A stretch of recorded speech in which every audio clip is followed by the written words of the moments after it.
Polri upayakan identifikasi 10 jenazah korban kecelakaan maut di Tol Japek kilometer 58. Pemirsa, Kapolri Jenderal Polisi Listio Sigit Prabowo memastikan seluruh pihak terkait akan memberikan pelayanan yang terbaik untuk seluruh keluarga korban kecelakaan maut di Tol Jakarta Cikampek kilometer 58 terkait proses pengambilan jenazah.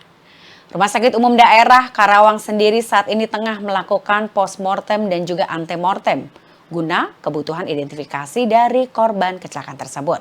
Di sisi lain, Listio juga mengatakan TNI, Polri, dan juga stakeholder terkait lainnya terus berupaya maksimal dalam rangka proses identifikasi korban kecelakaan tersebut. Dari peristiwa kecelakaan itu, ada 12 orang korban tewas yang seluruhnya berada di mobil Grand Max. Listio juga menyampaikan RSUD Karawang akan melakukan pengecekan DNA terhadap anggota keluarga korban. Dan jika hasilnya cocok atau identik, maka jenazah korban akan diserahkan ke pihak keluarga. Dan selain itu, Kapolri Listio Sigit juga menyampaikan bela sungkawa yang mendalam terhadap seluruh keluarga korban kecelakaan. Ia pun menegaskan kejadian ini akan menjadi bahan evaluasi supaya tidak terjadi peristiwa serupa lagi.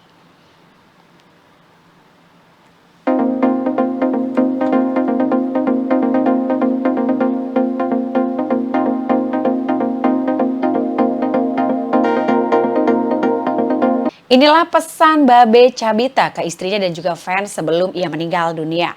Pemirsa, komedian Babe Cabita dikabarkan meninggal dunia pada Selasa 9 April pukul 6.38 waktu Indonesia bagian Barat di Rumah Sakit Mayapada, Lebak Bulus, Jakarta Selatan pada hari ini pagi.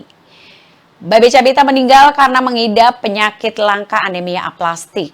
Dan mengutip dari laman Mayo Clinic, kondisi ini terjadi saat sumsum tulang belakang berhenti memproduksi sel darah baru, hingga membuat pengidapnya mudah lelah dan lebih rentan terhadap infeksi serta pendarahan yang tidak terkontrol. Kemudian penyebab anemia aplastik yang paling umum adalah gangguan imun, di mana sistem kekebalan tubuh menyerang sel induk di sumsum tulang belakang. Namun sebelumnya saat kesehatannya benar-benar menurun pada tahun lalu, Babe Cabita bahkan sempat menyampaikan pesan untuk sang istri. Wasiat itu disampaikan komedian dengan nama asli Pria Prayoga Pratama ini untuk dijalankan oleh istrinya Zulfati Indraloka. Tepatnya di tanggal 1 Maret 2024, Babe Cabita juga menyampaikan permohonan maafnya melalui akun media sosialnya. Ungkapan itu ditujukan untuk siapa saja yang mengenal dirinya.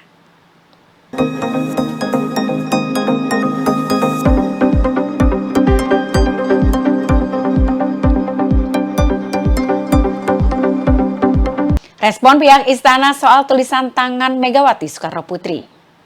Pemirsa, Ari Dwipayana, koordinator staf khusus Presiden, merespon tulisan tangan Presiden kelima Megawati Soekarnoputri di Harian Kompas pada Senin 8 April. Dalam tulisannya, Presiden kelima RI Megawati Soekarnoputri menilai pemerintah saat ini tidak ubahnya seperti zaman Orde Baru atau Orba. Ia juga mengaku pernyataan tersebut sah-sah saja di negara demokrasi seperti ini. Hal tersebut disampaikan Ari di Istana Negara, Jakarta pada Selasa 9 April.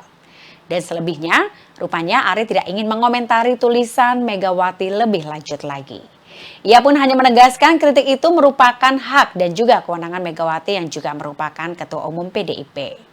Di samping itu, Ari juga enggan mengomentari apakah maksud pernyataan Megawati itu terkait juga dengan putusan MK yang diduga memuluskan langkah putra sulung Presiden Joko Widodo, Gibran Rakabuming Raka sebagai cawapres. Di sisi lain, nuansa tudingan yang ditujukan untuk Jokowi dan Gibran juga ditanggapi oleh Menteri Investasi Bahlil Lahadalia. Untuk itu, Bahlil pun mempersilahkan siapapun yang bisa membuktikan dugaan kecurangan Presiden di pemilu 2024. Dan terkait majunya Gibran, Bahlil mengatakan tak ada aturan yang melarang anak presiden untuk maju di pemilu. Dan hingga saat ini proses sengketa dugaan kecurangan pemilu masih bergulir di Mahkamah Konstitusi. Kemudian dilansir dari Kompas TV, sebelumnya Presiden kelima Megawati pada Senin 8 April di Harian Kompas menitipkan tulisan berjudul Kenegarawan Hakim Konstitusi.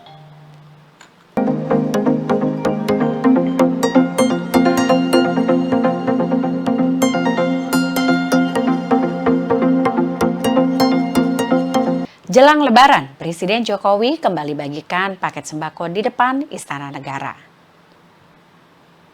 Pemirsa, Presiden Joko Widodo kembali membagi-bagikan bansos jelang Lebaran ini. Dan kali ini Presiden membagikan paket bansos tersebut di depan Istana Negara Jakarta. Hal ini sekaligus juga menepis kabar jika paket bansos dibagikan hanya jelang Pilpres saja. Dibuktikan dengan pada Senin 8 April Presiden Jokowi membagikan 1.000 kantong sembako untuk masyarakat dan juga ojek online yang sedang melintas di depan Istana Negara. Pembagian sembako dilakukan oleh pasukan pengamanan Presiden atau Pas Pampres dengan Presiden Jokowi sendiri yang memantau secara langsung dari pagar Istana Negara. Sebelumnya Presiden juga membagikan paket bantuan bahan pokok untuk warga di sekitar Istana Bogor pada hari Minggu 7 April 2024.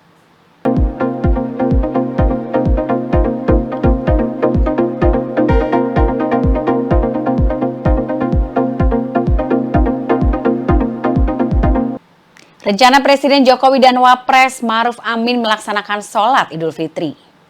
Pemirsa, Presiden Joko Widodo dan Wakil Presiden Ma'ruf Amin rencananya akan melaksanakan sholat Idul Fitri 1445 Hijriah di Masjid Istiqlal, Jakarta Pusat.